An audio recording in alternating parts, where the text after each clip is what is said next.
मेरा मेरा ये विश्वास है, और बल्कि मैं कह सकता हूँ मेरा एक आत्मविश्वास है कि अगली बार जब सरकार डिलिमिटेशन विधेयक लेकर के आएगी, जिसके तहत महिला आरक्षण विधेयक भी उसका एक हिस्सा होगा, और जब ये संसदीय अरे संवैधानिक संशोधन विधेयक जब लोकसभा में आएगा, तो निश्चित तौर पर सरकार का होमवर्क इतना तगड़ा होगा, इतना मजबूत होगा कि उसके आधार पर 2/3 बहुमत मिलना बहुत मुश्किल काम नहीं रह जाएगा।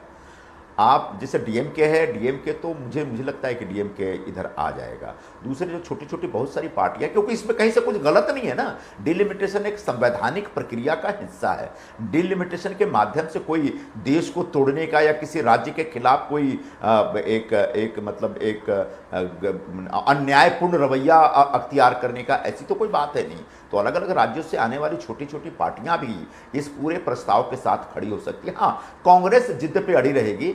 तो पिछली बार भले ही इस विधेयक को हरा दिया कांग्रेस ने, इस बार कांग्रेस को मुंह की खानी पड़ेगी और कांग्रेस को बेनकाब होना पड़ेगा। कांग्रेस अकेले पड़ सकती है, क्योंकि समाजवादी पार्टी में भी बड़े पैमाने पर उनके नेतृत्व को लेकर के एक प्रकार की नाराजगी चल रही है।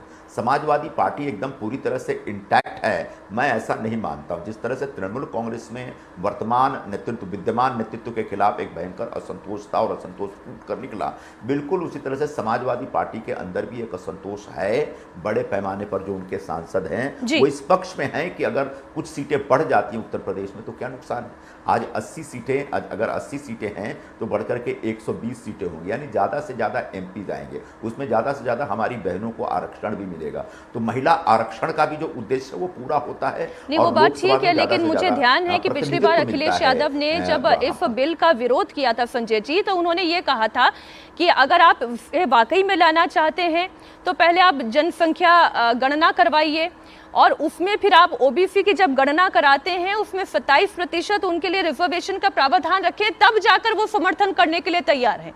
तो समाजवादी पार्टी की तो लिस्ट बहुत लंबी है। समाजवादी पार्टी को बहुत तरीके से उस दरमियान भी समझाया गया था कि जो जनगणना का कार्यक्रम चल रहा है वो 4 फेज में चलेगा। पहला फेज जो एक इन्यूमरेशन का काम चल रहा है, जो हाउस इन्यूमरेशन हो रहा है, उसके बाद फिर सेंसस का दूसरा स्टेज आएगा, तीसरा स्टेज, कहीं जाके आखिर में ओबीसी जनगणना भी होगी, अवश्य होगी। इसके लिए सरकार वचनबद्ध है। लेकिन ये पूरी प्रक्रिया जब हम पूरी करेंगे तब तक 2029 का चुनाव आ जाएगा, और तब तक 2029 के चुनाव से पहले डिलिमिटेशन की जो प्रक्रिया है वो पूरा करना बड़ा मुश्किल होगा।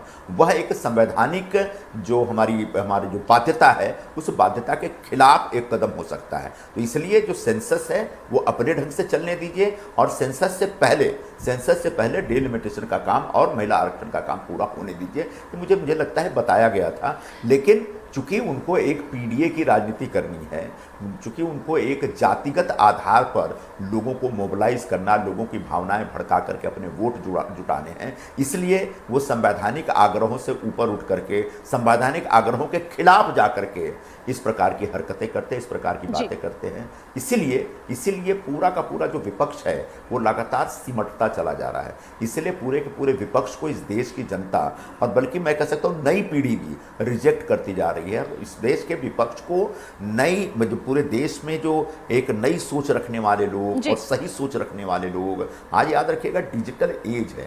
आज डिजिटल एज में जितने बच्चे हैं जिनको आपको लगता है कि बहुत पढ़े लिखे नहीं है या बहुत जानकार नहीं है या समझदार नहीं, उनके पास भी रोज तरह तरह की इंफॉर्मेशन व्हाट्सएप के माध्यम से, उनके मोबाइल पर अलग अलग इंस्टा के माध्यम से, पता नहीं कल कितने सोशल मीडिया के माध्यम से। ये बात ठीक है कि आज की जनता जो है वो पहले से ज्यादा अवेयर है, पहले से ज्यादा इन्फॉर्म्ड है, इसमें कोई दो राय नहीं संजय जी।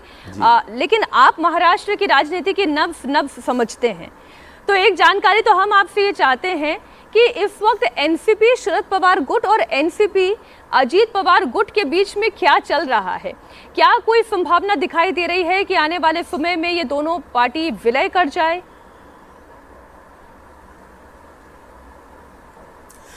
ये हमारा विषय नहीं है, ये दोनों पार्टियों का अंदरूनी विषय है। जिस समय अजीत दादा पवार का दुखद निधन हुआ था एक विमान दुर्घटना में, उस समय यह बात बहुत तेजी से उछली थी, और शरद पवार जी के करीबी लोगों ने बोला, और संभवतः शरद पवार जी ने भी कहीं बोला था कि विलय का, दोनों पार्टियों के विलय का एक ऑलमोस्ट प्रस्ताव लगभग फाइनल हो गया था। अजीत दादा स्वयं तैयार थे। लेकिन अजीत दादा की पार्टी के बहुत सारे लोग थे जो लगातार इसको नकारते रहे और ये कहते रहे कि वो विलय का कोई ऐसा प्रस्ताव नहीं था और हम विलय चाहते नहीं।